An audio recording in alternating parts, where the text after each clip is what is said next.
Olá você, continuando a pregação do Evangelho, vamos ler o capítulo 5 do Evangelho de Jesus Cristo, segundo escreveu São Mateus, até o versículo 16, que dizem: Jesus, vendo a multidão, subiu a um monte e, assentando-se, aproximaram-se dele os seus discípulos e, abrindo a boca, os ensinava, dizendo: Bem-aventurados os pobres de espírito, porque deles é o reino dos céus. Bem-aventurados os que choram, porque eles serão consolados. Bem-aventurados os mansos, porque eles herdarão a terra. Bem-aventurados os que têm fome e sede de justiça, porque eles serão fartos. Bem-aventurados os misericordiosos, porque eles alcançarão misericórdia. Bem-aventurados os limpos de coração, porque eles verão a Deus. Bem-aventurados os pacificadores, porque eles serão chamados filhos de Deus. Bem-aventurados os que sofrem perseguição por causa da justiça, porque deles é o reino dos céus. Bem-aventurados sois vós, quando vos injuriarem e perseguirem, e mentindo disserem todo o mal contra vós por minha causa. Exultai e alegrai-vos, porque é grande o vosso galardão nos céus, porque assim perseguiram os profetas que foram antes de vós. Vós sois o sal da terra. E se o sal for insípido, com que há de se salgar? Para nada mais presta, senão para se lançar fora e ser pisado pelos homens. Vós sois a luz do mundo. Não se pode esconder uma cidade edificada sobre o monte, nem se acende a candeia e se coloca debaixo do alqueire, mas no velador, e dá luz a todos que estão na casa. Assim resplandeça a vossa luz diante dos homens, para que vejam as vossas boas obras e glorifiquem o vosso Pai que está nos céus. Esse texto maravilhoso, ele começa aqui com o conhecido Sermão da Montanha, as bem-aventuranças, né? Então, diz assim: Jesus, vendo a multidão, subiu a um monte e, assentando-se, aproximaram dele os seus discípulos. Ele subiu no monte, os discípulos se aproximaram e, mais um pouco afastado, estava a multidão ouvindo ele. E ele foi fazer grandes revelações naquele momento do Evangelho. Revelações que está no coração de Deus, passou para o homem, passou para você. Ele disse: Bem-aventurados os pobres de espírito, porque deles é o reino dos céus. Às vezes a pessoa tem um espírito inquieto, ela nunca está satisfeita com nada, ela sempre almeja outras coisas, novos ares, ela almeja sempre ter mais e mais e mais. Tudo bem, isso é natural, mas as pessoas, elas têm que ter um espírito manso, precisam de um espírito tranquilo. Jesus diz aqui: Bem-aventurados os pobres de espírito, porque deles é o reino dos céus.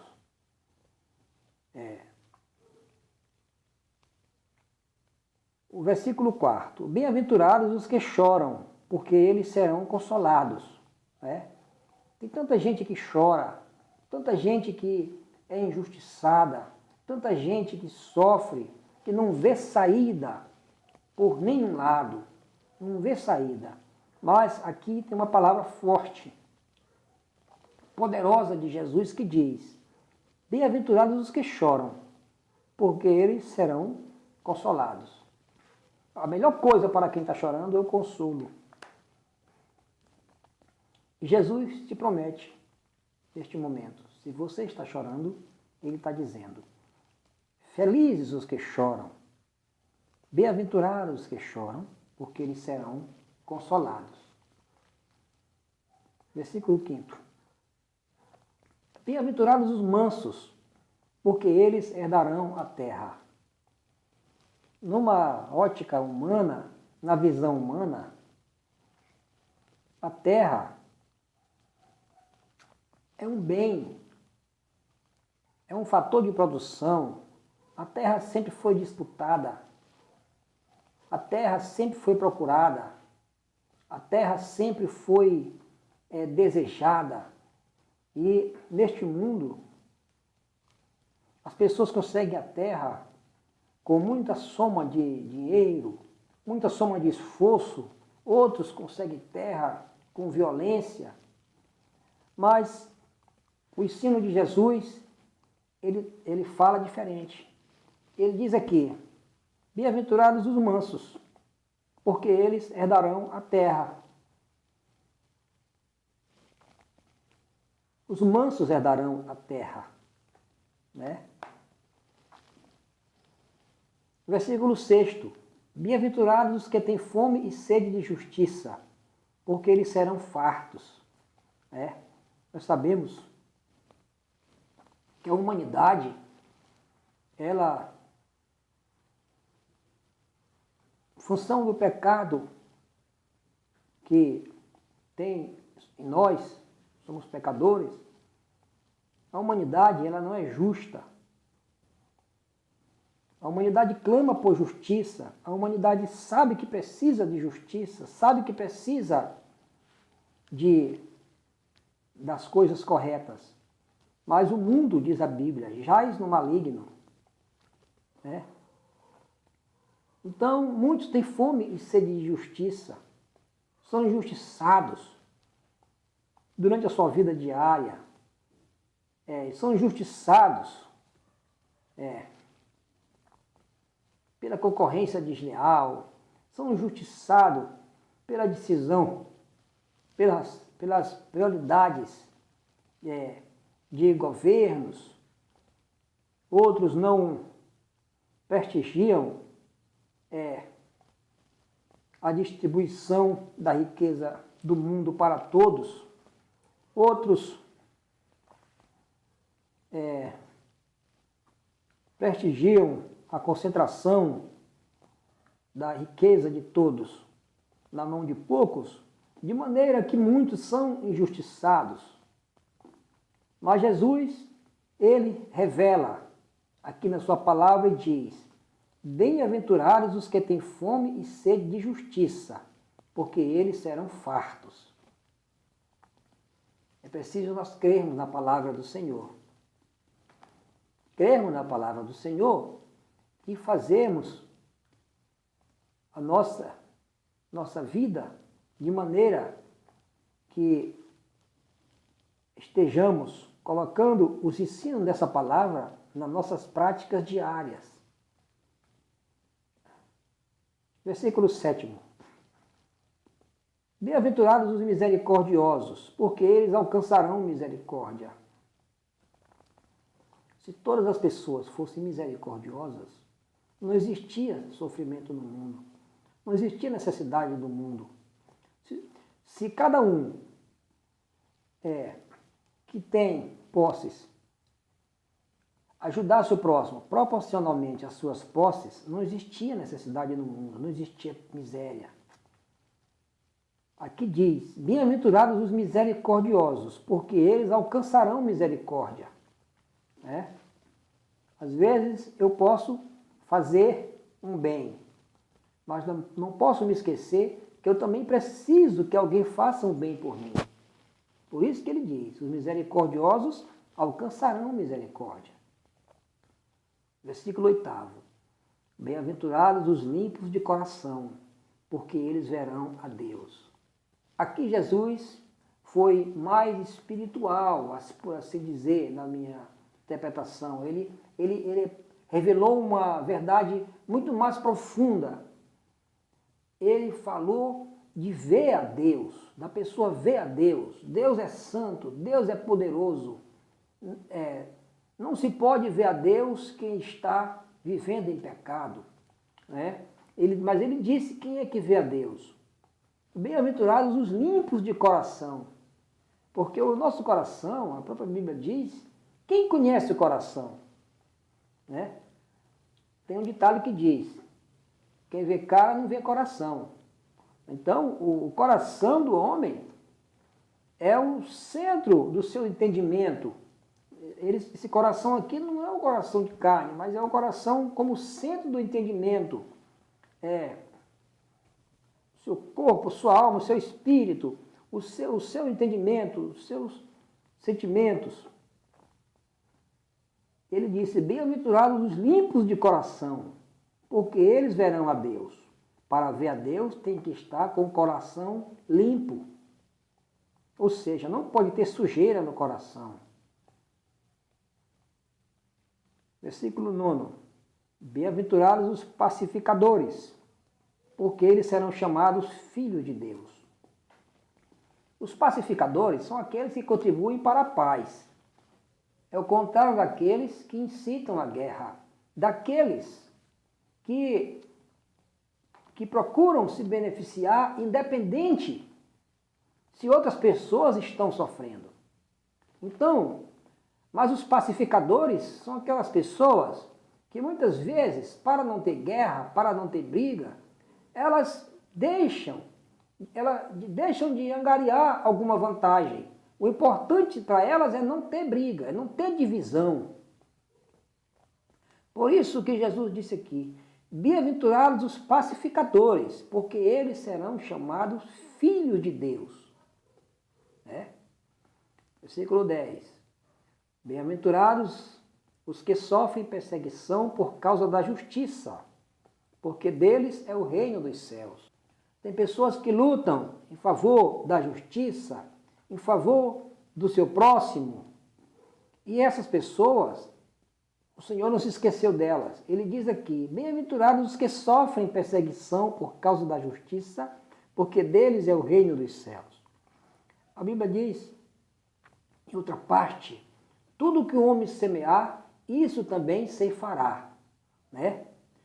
E no dia do juízo do grande trono branco, que é explicado em Apocalipse, tudo que o homem fez durante sua vida vai ser mostrado ali.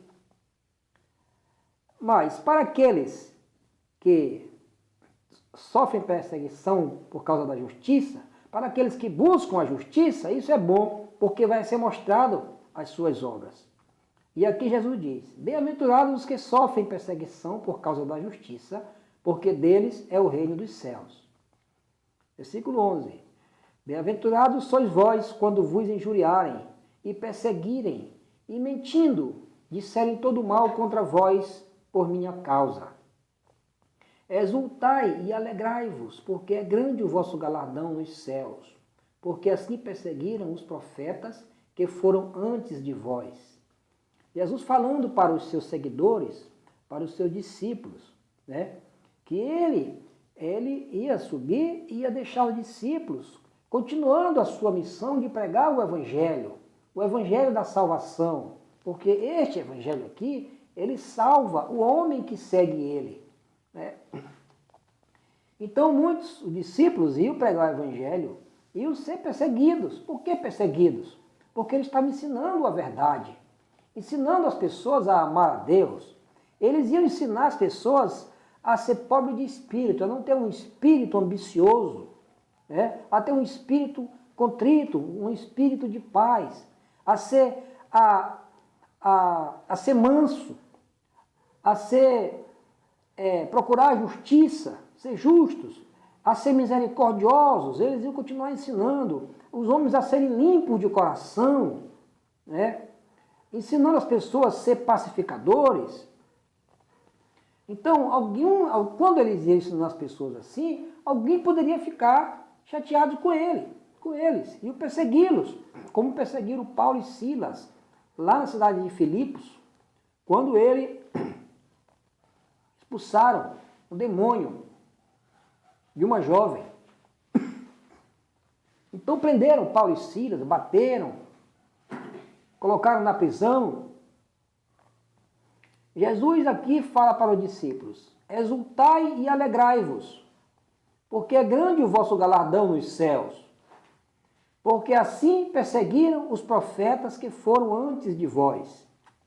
Ele falou para os discípulos continuar o trabalho e se alegrar, porque no céu o galardão deles, a recompensa deles, será grande. O cristão tem que entender que aqui na terra o seu serviço é obedecer a Deus, é ser exemplo para as outras pessoas. O galardão dele é no céu. O cristão não pode esperar a sua recompensa aqui neste mundo. Este mundo, nosso mundo, é um mundo de pecado, é um mundo de sofrimento, de dor, por causa do nosso próprio pecado. O nosso descanso não é aqui.